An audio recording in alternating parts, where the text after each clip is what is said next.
왜 세계에서 이 수면에 대해서 이렇게 관심을 가지고 날까지 만들었을까요? 수면이라는 거는 전체적으로 이제 잘 사는 나라에서만 발달된 의학이에요. 먹고 사는 게 힘들 때는 네. 그런 생각 안 하고 또 막 사회가 팽창할 때는 또 이제 여러 가지 감염병 질환의 문제, 물론 코로나도 있지만 그런 게 진행이 되다가 그다음에는 이제 암에 대해서 막 관심해다가 그다음부터는 이제 삶의 생존이 아닌 삶의 질을 갖고 이제 사람들이 고민하게 되거든요. 수면이 네. 왜 중요한가요? 우리가 생각해 보세요. 우리가 이제 잠을 자는 건 이제 자연스럽게 당연하다고 생각을 했는데 실제 잠을 자는 거는 엄청난 생명 현상의 완성이에요. 결국은 그냥 쉬는 개념이 아니고 그 잠이 있기 때문에 우리가 낮에 생활하는 거예요. 그래서 밤에 자는 동안에도 뇌는 엄청난 왕성한 활동을 하고 기억의 집중력 이런 것을 정보를 다 정리하고 또 우리 몸은 재생을 하는 거예요. 여러 가지 망가진 데를 고치는 과정이고 또 심장 같은 경우는 낮에 많이 일을 하던 걸 저녁에 좀 쉬면서 쉬어가는 시간이고 그래서 밤잠을 엄청나게 잘 자야 되는 거를 당연한데도 우리는 낮에 활동해서 저녁에 쉰다고만 생각하는 거예요. 이 중요성이 전제 반대로 되어 있는 거죠. 그래서 네. 잠의 중요성은 아무리 강조해도 지나치지 않고 낮에 살기 위한 밤의 기본 작업이라고 생각해요. 그럼 이제 낮에 일 잘하는 사람은 밤에 잘 자는 사람이라고 볼 수 있네요. 이제 낮에 열심히 활동하고 잘 사는 사람일수록 저녁에 피곤도가 쌓여서 잠을 잘 자게 돼요. 대부분 낮에 활동량이 떨어지거나 우리가 이제 또 한 가지 이 현대사회의 문제는 낮에 실내 생활하면서 육체적인 활동을 안 하고 사무직을 많이 하거든요. 그러니까 앉아서 사무직하면 햇볕도 안 보고 그래서 결국은 밤잠에 대한 욕구가 줄어드는 거예요. 거꾸로 얘기하면 밤잠을 잘 자기 위해서는 우리가 특히 오전에 햇볕하고 많이 친해져야 되고 낮에 육체적인 활동이 많아야 밤잠을 잘 때 잠에 대한 욕구도 증가하고 생체 리듬이 조절이 돼서 잠을 잘 자게 되는 거죠. 근데 잠을 잘 잔 사람이 결국은 뇌에서 기억력 또 모든 정보가 정리 잘 되고 몸의 상태가 회복이 되기 때문에 그 다음날 또 열심히 살 수 있는 거예요. 어떻게 자야 잘 잤다고 하는 걸까요?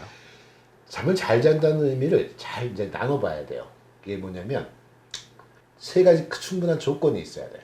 잠을 잘 잔다면 깊이가 충분해야 되고 잠이라는 건 깊이가 있어야 하고 좀 이따 설명드리고 또 연속성이 유지돼야 돼요. 조각이 나면 안 돼요.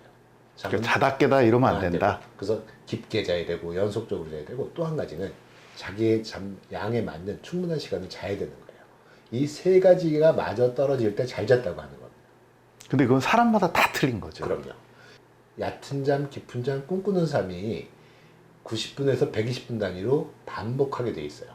그래서 얕은 잠 들었다 깊은 잠 들었다 꿈꾸는 잠 들었다가 다시 나왔다가 얕은 잠 깊은 90분에서 120분 반복을 하는데 이 깊이가 일정 비율로는 정해져 있어요. 거의 얕은 잠 한 10%, 네, 중간 잠 딱 따지고 해서 깊은 잠까지 해서 한 50% 정도 채워지고 그다음에 렘 수면이라는 게 20에서 25%가 나와야 돼요. 뇌가 정리하는 잠이. 그래서 이런 과정이 충분한 깊게 자야 되고 이 잠을 자는 과정에서 방해하는 요소가 있으면 안 돼요.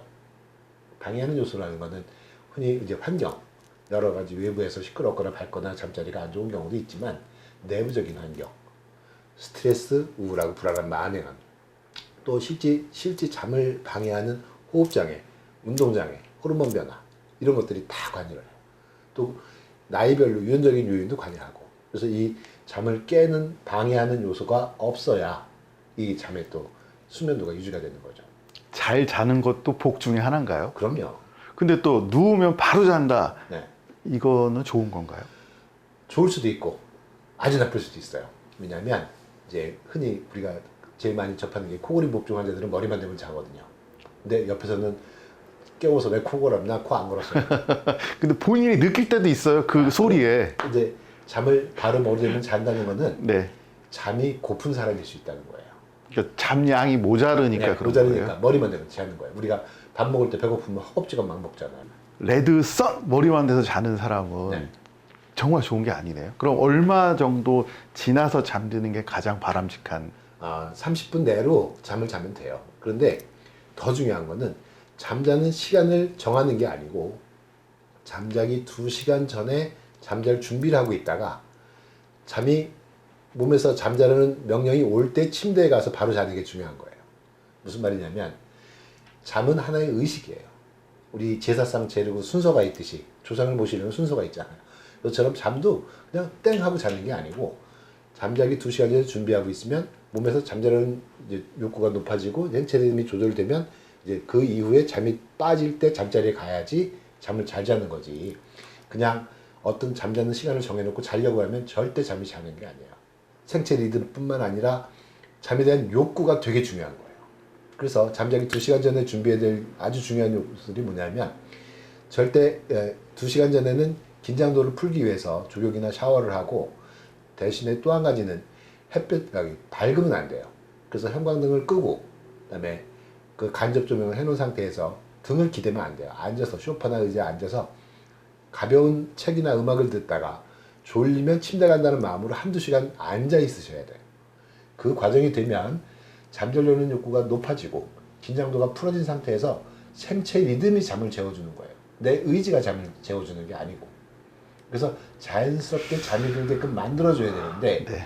불면증 환자들의 대표적인 게 잠자리에 일정 시간 누워서 들어가가지고 자이지야이지 하면 자려는 그 스트레스가 잠을 깨우게 되고 못 자게 되고 걱정을 하게 만드는 거예요. 그러니까 자연스럽게 몸이 반응해서 자게 만들어야지 그럼요.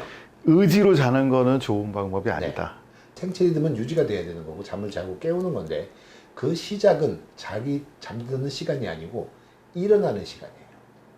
그래서 매일 일정한 시간, 특히 평일이건 주말이건 일정한 시간에 일어나는 버릇을 들이셔야 돼요. 그리고 주말에는 많이 주중에 힘들었더라도 주말에 늦잠 자고 싶어도 일정한 시간에 일어나던 시간에 일어나서 가볍게 산책하고 움직이다가 와서 오전에 낮잠을 좀 주무시는 형태로 리듬을 유지하셔야 돼요. 몸 컨디션에 따라서 플렉시블하게 잠드는 시간이 스스로 조절하게 하고 나는 일어나는 시간을 매일 일정하게 하는 거죠. 잘 자는 게 왜 중요할까요? 잠을 못 자면 낮에 영향을 미치는데 그 대표적인 영향이 크게는 이제 한 3가지 정도 돼요. 하나는 뭐냐면 밤잠을 못 잠으로 인해서 잠이 쪼박 나고 하면서 낮에 삶의 질이 되게 떨어져요. 졸리고 피곤하고 기억력, 집중력 떨어지고 두 번째는 잠이 잘 못 자면 교감신경력이 높아져요. 그래서 심혈관계가 굉장히 불안정해져요. 성인병, 고혈압, 부정맥, 뇌졸중, 당뇨유형, 역류성 식도염, 또 산소포화도에 따라서는 치매까지 잠에 연관된 성인병이 굉장히 많아요. 세 번째는 정서의 변화가 와요. 우리가 잠을 못 자는 사람들은 되게 짜증스러워하잖아요. 그래서 예민해지고 짜증스러워하는 사람들이 밤에 잠을 잘 자면 그 다음날 되게 유해지고 부드러워지는 경우가 많아요. 그 어떤 때는 야 잘 잤다 네. 뭐 이렇게 그냥 자연스럽게 막 나오잖아요. 개인마다 잠자는 시간이나 잠자는 질이 다 틀리다고. 그리고 타임 존도 중요해요. 청소년 같은 경우는 늦게 자고 늦게 일어나는 패턴으로 되고 나이 들면 일찍 자고 일찍 일어나는 패턴으로 바뀌거든요. 유전적인 요인에 의해서. 그렇지만 시간, 그다음에 방해 요소 이런 거 다 떠나서 우리가 잘 잤다고 표현하는 거가 잠의 질을 평가하는 아주 잣대가 되는 거예요. 근데 그거는 주관적인 건가요? 아니면 주관적이죠. 굉장히 주관적이죠. 그래서 이제 그런 거를 설문으로 조사해서 이 질문지를 만드는 것들이 이제 주간 졸림 척도 또는 여러 가지 뭐 삶의 질 척도 이런 것들이 그런 거를 객관적으로 만들어 보려고 이제 설문을 해가지고 답을 찾는 거예요. 그런데 그 답을 그 설문 조사를 평가하는 것도 일정 기준을 만들어 놓았을 뿐이지 개인의 느끼는 만족도하고는 좀 다를 수도 있어요. 나이가 들면서 잠의 패턴이 많이 바뀌는 것 같아요. 그럼요. 뭐 나이 드신 분들은 일찍 자고 일찍 일어난다고 하고 네. 그 다음에 뭐 깊은 잠을 못 잤다고 하고 낮에는 계속 주무시고 네. 그것도 노화의 일종이라고 볼 수 있나요?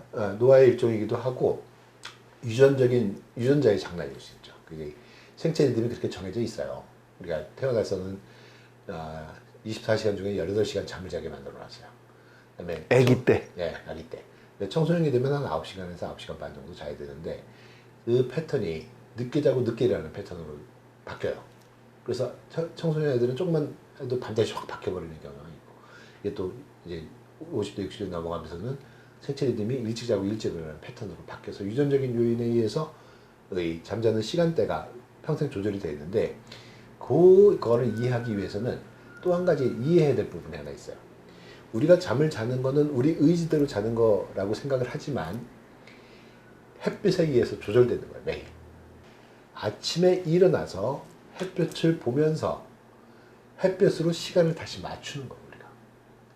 우리가 한국 사람이 한국에 있다가 미국 가면 시차 적응을 하잖아요. 네. 밤낮이 바뀌었다. 뭐 밤낮이 그런 거. 바뀌었다고 그러는데 네. 매일 아침 햇볕 보면서 그게 다시 시간을 맞춰주는 거예요. 그걸 자이츠 개버. 자이츠라는 게 시간이고 개버는 기부 공여자. 햇빛이 자이츠 개버예요.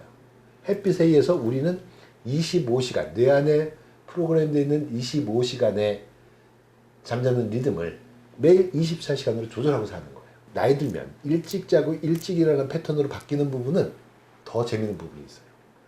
이게 악순환되는 부분 중에 하나인데 낮에 아까 존다고 하셨단 말이에요. 그 다음에 근력이 다 떨어져요. 근력이 떨어지니까 활동량이 줄어들어요. BMI가 낮아지니까 활동량이 줄어드니까 이제 이 잠자려는 욕구가 적은 상태예요. 그러니까 맨날 누워 있어요. 그러면 새벽에 깨면 그 다음날 저녁까지 너무 시간이 긴 거예요. 버티기에는. 아까 밤을 잘 자야 버틴 힘으로 낮에 생활을 한다 했는데 잠을 일찍 자고 일찍 깨버렸으니 그 다음날까지 그 저녁까지 버틸 힘이 없는 거예요. 그러니까 또 자게 돼요. 그 중간에 벗으려고. 그러면 그 자체가 이제 버틸 수는 있지만 유전적인 요인에서 땡겨진 것이 해결이 안 되고 악순환이 계속되는 거예요. 그럼 잘 자기 위해서는 노력에 의해서 잘 잘 수가 있네요. 그럼요. 네. 아까 얘기한 타임존 정리하는 거랑 잠의 질을 좋게 하는 거랑 그런 거를 이제 개선함으로 해서 좋게 되는. 아, 왜 잠을 못 자지? 네. 뭐 왜 불면증이 생기지? 네. 거기에 고민을 하다 보면 더 못 자고. 네, 새벽에 일어나서 쓸데없는 냉장고나 닦고 몇 번씩 닦고 들러말락 하시고 정리하고 잠깐 하시죠.